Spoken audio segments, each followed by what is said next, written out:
Guys, it's Avi's mommy, and it's been a while. I have been MIA, and I do apologize. But I feel like it's been over a month since we've updated, and it's important for me to talk to y'all because sometimes it's easier for me to just get things off my chest on here and discuss things.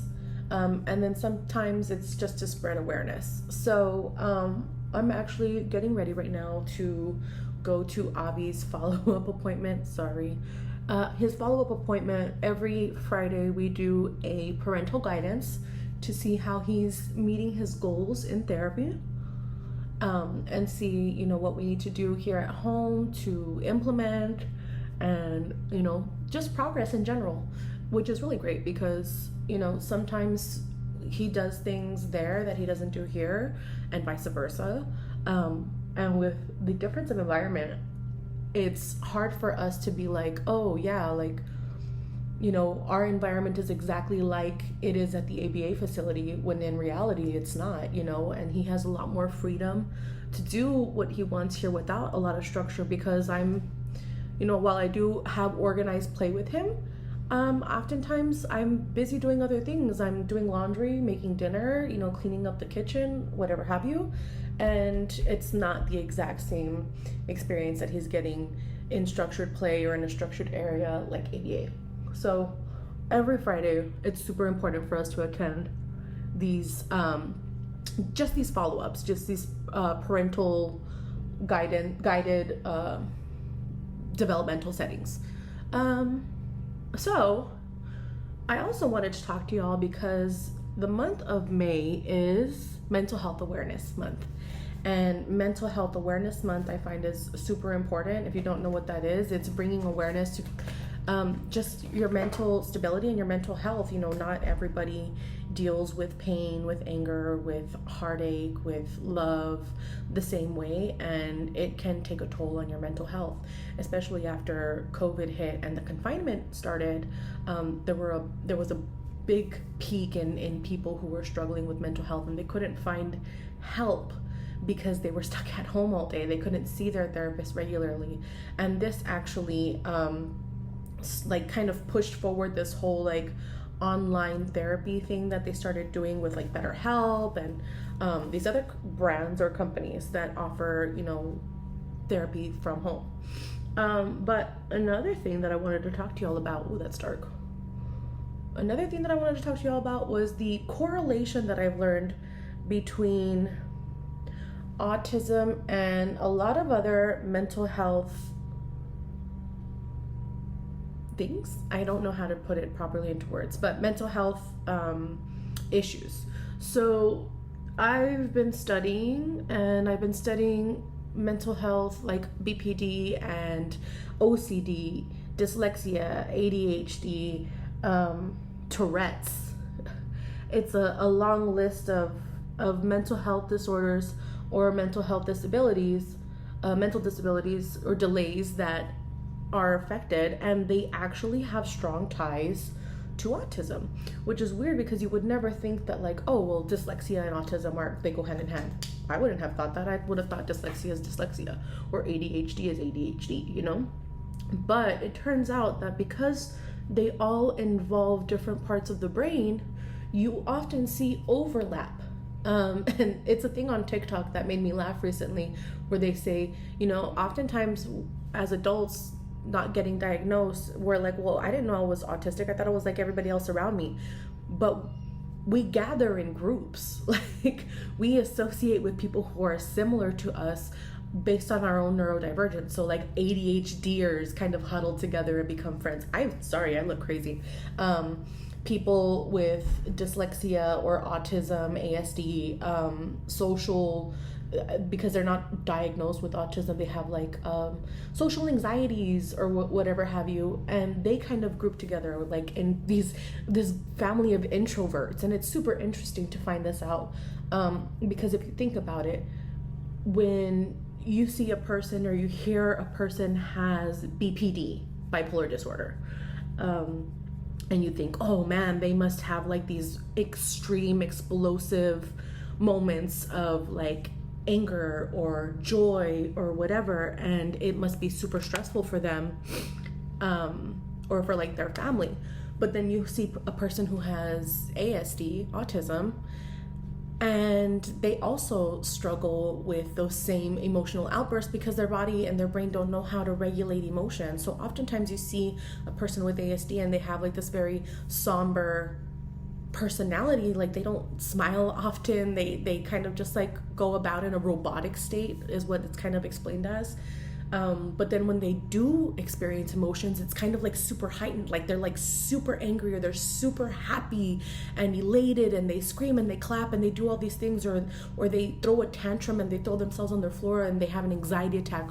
All these things that have to do with emotional regulation, and it ties hand in hand with BPD. So right now the links that they're finding between all of these neurodivergences, it's super interesting. So if you think about what's going on here. Okay, sorry. So if you think about what is it? Like Tourette syndrome. Like Tourette syndrome, it can be mild and it can be severe, right? Like you can have a person who is constantly having these moments of tics where they're just like, you see it. Like I know you all have been on TikTok or the Instagram feed where you see these people with severe Tourette's, and they're sitting there trying to control their tics, and it's becoming explosive, and they say these super hilarious but obscene things. But also people with ASD have issues controlling what comes out of their mouth. So sometimes they don't understand social cues and they just blurt things out, or they don't understand motor skill control, or their physical tics, their facial tics, their the way that their body jerks around. These are all things that also go hand in hand between autism and Tourette's. And it's really crazy because you see it on a more severe level when a person is diagnosed with autism. Tourette's.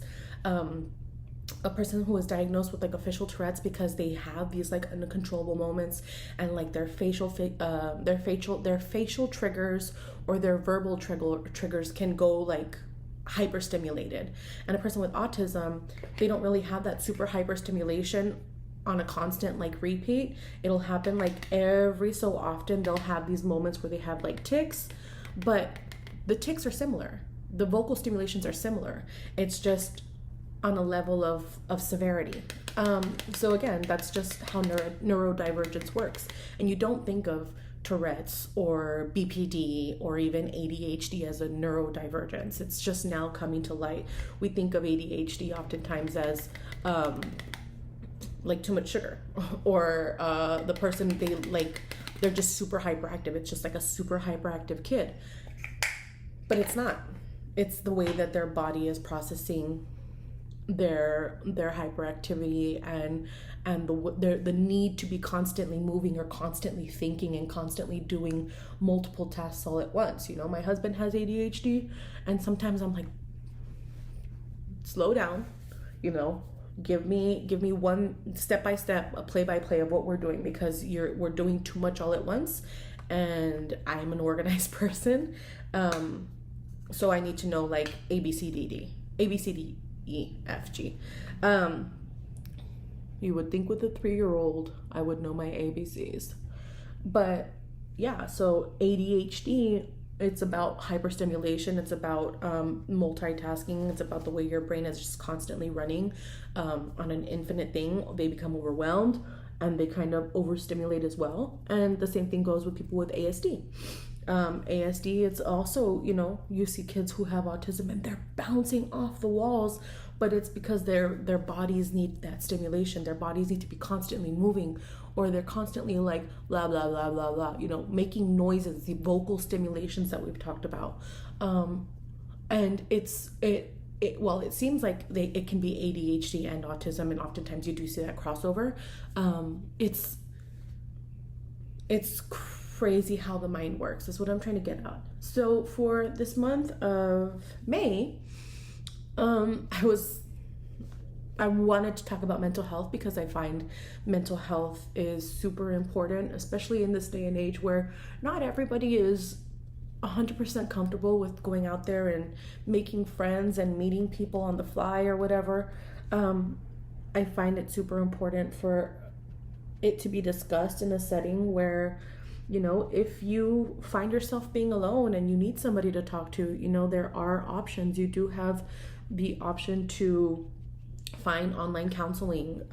I know that right now it's being picked up by a lot of medical insurance providers, and it's great because before it was all privatized and you had to pay a bunch out of pockets, but it's coming to light that more because of the higher demand of mental health help. Therapists are gathering together in these groups and they're providing services for a lot more affordable rates, and of course medical insurance is taking advantage of that, and they're saying, hey, you know what, if you want to see help, we're going to give you whatever your copay is, and you're going to get to find that mental help that you need. But it's also important, like if you're not comfortable talking to a professional, find a friend. I mean, I know it's not easy in this day and age to find friends either, but my inbox is always open. And I know we don't know each other on that kind of level unless you're an actual friend or family member of mine, but it's important to talk to people.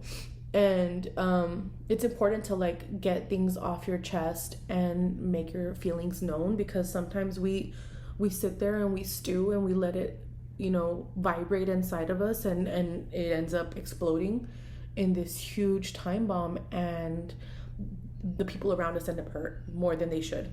Excuse me, I just spit everywhere. And I'm of course, I'm guilty of that. Oftentimes I hold shit in. I'm sorry. I hold stuff in, and I'll sit there and I'll stew on it, and then either I learn to just let it go or I will explode. And my explosions have kind of diminished over the years. I used to be very hyper when it came to my emotional explosions. I've learned how to control them now, because I know when I'm kind of simmering and I'm stewing on something that I've been thinking about for a while. I've learned how to regulate my emotions. Not everybody has that. So if you want to talk on here, if you want to just vent it out, I mean, always feel free to, leave a comment, or send me an email. My email's there. It's posted for you guys to contact me and reach out. This isn't supposed to be a long video because mental health is just, it's an ongoing thing and it's an ongoing crisis. But if you, like me, have ever sat there and been like, hey, you know what, I think I have ADHD, or I have like severe depression, or I have a little bit of OCD, and I feel overstimulated and anxious all the freaking time for no reason. I'm not saying you have autism. I make this joke with my sisters all the time, but you might want to talk to a specialist and be like, hey, you know what, I'm kind of noticing all these things that have always been there, and I just want to make sure that it's not something that like is an actual medical condition that I could be helping myself maintain, because for a long time I just thought this was my personality. I think that's important, that you find help and you talk to people who are going to be on your side and who are going to understand, because growing up in a boomer, how can I say this gently, in a boomer-led country, these past couple of decades where the boomers were kind of in charge of everything, and everything was very much, man up, or don't be a wussy, or, boys don't cry, be a big girl, put your big girl panties on. These like super nasty hetero blah blah blurbs that they came up with to like just say get over it. It wasn't helpful. And now when we have the millennials and the Generation Z's raising kids, and we're more hyper aware of emotions and being empathetic and sympathetic to people who have emotions and have neurodivergencies, and we're more kind of conscious of what's going on around us emotionally. It's important that we still talk about it, because there are still a lot of boomers in this country who will sit there and be like, it's nothing. It'll get it out of your head, get over it. You're not depressed, you're just sad. So it's important to talk to people. It's important to find mental health help. But yeah, back to it. I think the more that I study, the more that I am starting to think that I might be neurodivergent. And I'm not going to get diagnosed anytime soon. But I'm finding more and more out about the neurodivergence branches of like what is considered ASD and what is considered neurodivergent. And I'm starting to see like a correlation between like what I am experiencing and what I experience as an adult, and where I fall into that in the character guideline. This isn't as dark as it looks on camera, it's just the light. So that you're not judging me from home, but I definitely feel like I do experience moments of like hyperactivity, and then these dull, dark lulls of like, I don't want to do anything, don't touch me, overstimulated, like I just completely shut down. And I see that a lot in Tommy sometimes. But finding out more and more how it correlates with like genetics. And it's so interesting because coming to light, find more and more family members that are not, they may or may not have ASD, but they have OCD or Tourette's. A whole bunch of them have ADHD, or undiagnosed, but they still relate themselves to ASD, high functioning or low needs ASD, as we talked about before. It's just super interesting, and I'm not going to sit here and blabber on and on about it, but I do feel sometimes that I qualify underneath the umbrella, and it could be genetics, or it just could be me being hyper aware of it now, and just finding every little little thing that I do to be like super neurodivergent. But I don't know, we'll see. As time goes on, I feel like I'm too old to get diagnosed. I'm like, I am who I am, and I don't find myself to be self-isolating, and I feel like as a woman in my 30s, I have learned to self-regulate, as I mentioned before. But it's just super interesting, and I love learning about it. Anyways, I'm gonna let y'all go so I can finish this. I gotta do my eyeliner, and then I gotta do my hair, and I've got like 45 minutes left to do it, and it takes me some time. So I guess I'll talk to you guys soon. Subscribe, leave a comment, check out my other socials. Avi went to the zoo recently, Expelliarmus. Avi went to the zoo recently, and he had a blast. But I definitely want you guys to share this with your friends and family, and leave a comment. Let's meet up. Let's grab lunch. Let's have a cup of coffee. Let's FaceTime. Talk to you guys soon.